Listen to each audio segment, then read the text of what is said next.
Hi, Gerald Donovan with you again, the Grand Seiko Guy, and presenting another watch that we have available for purchase. The full details will be on the website. As mentioned in the previous video, we're trying a slightly different approach in terms of how we present the watches, because I think with a lot of these you actually get a much better perspective of the condition of the watch from a video where you can see the watch moving, the light playing with the watch, rather than just sort of a set of static photographs.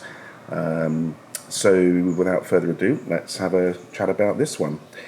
So this is the 4522-7000. This watch was actually first released in 1969. It first featured in a special edition of the Seiko Sales monthly newsletter that was sent to retailers, and that newsletter dates from June 1969, and I'll put photographs of the newsletter. Actually, I'll probably scan the whole thing, put it on the website as well. And that newsletter featured new Grand Seiko and King Seiko watches. First catalogue that it appeared in was 1969 Volume 2, so that would have come out for the second half of the year.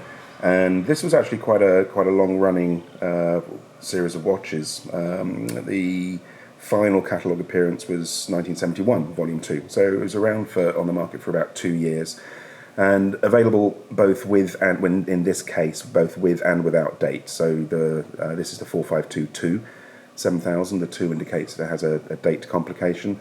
There was also the 4520, no date.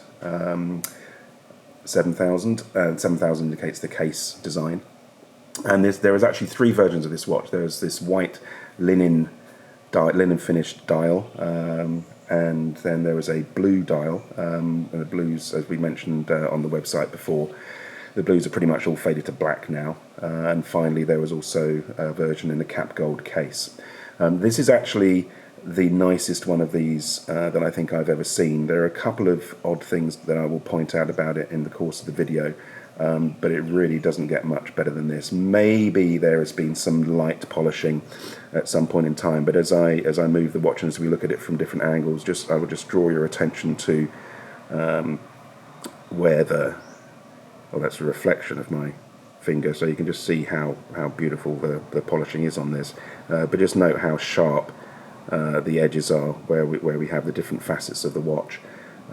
This side portion of the case is actually brushed, so you'll notice that doesn't reflect exactly like that does. It's a sort of a more softer reflection.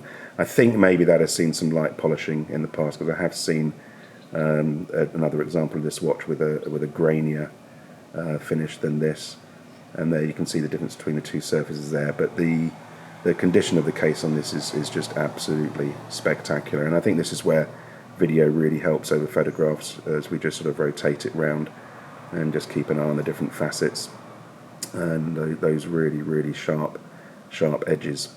So it's a manual winding watch. 4522 movement, obviously development of the 4520, which is the no date, and these are pretty much as good as movements get in the vintage Grand Seiko. Obviously the 4520 was the movement that was also first used in the astronomical observatory chronometer.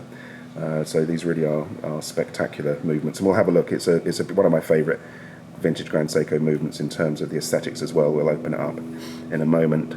Now, what I have discovered is that hopefully as we move this around, this camera does auto-focusing, so I don't need to use the plane flying over. Good Lord. Helicopter, actually. So again, just to show you all of the facets of the watch, absolutely spectacular. And we'll just flip and see the other side as well. Come on, autofocus is struggling. No, don't focus on that. There we go.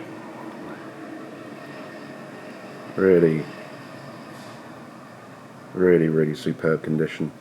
And flip it open. Flip it over for the moment.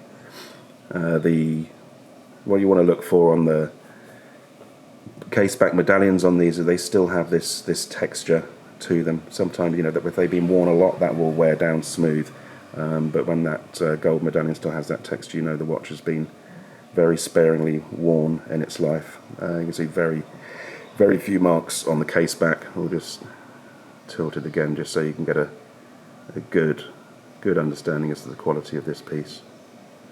And now I'm just going to, as I said, we loosened this beforehand, so it's easy to take off, but we'll tighten it up before it's shipped. And there's just the absolutely beautiful movement, these 45s. So there's that. Okay, let's put this back on, and then I'm just going to show you a couple of odd little things about this watch. Just to draw your attention to two things, both of which were pointed out by a very keen-eyed Instagram follower, so thank you to him. If you'll note, there is no 39-minute marker. See? Now, I think probably this is just due to the linen texture of the case, that maybe that has just literally fallen off at some point. Maybe it just didn't take hold when it was printed.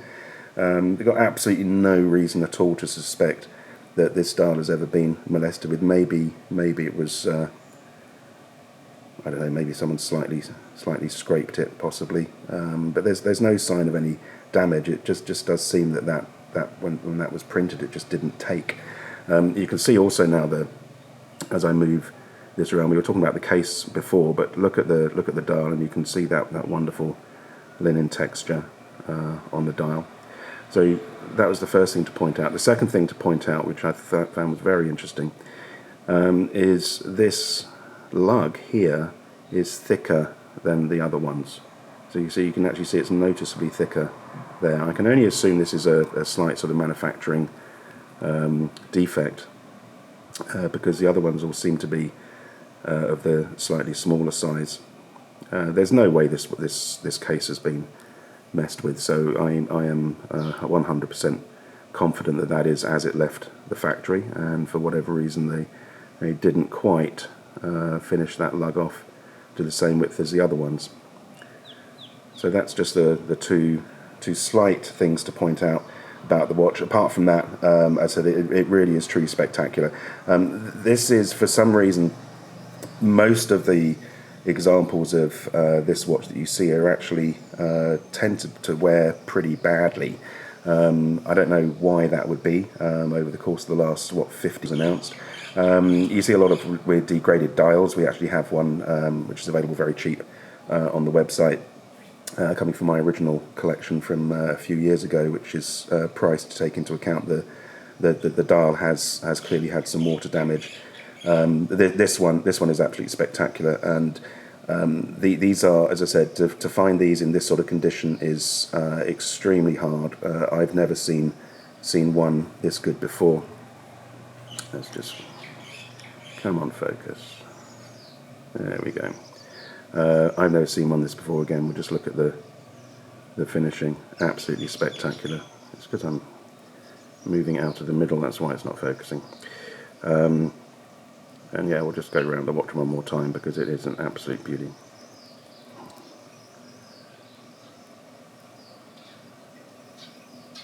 Excuse, obviously there's fingerprints now on it since I've been handling it. Just very light scratches and very tiny little dings that you would expect from a watch that's over 50 years old or 50 years old.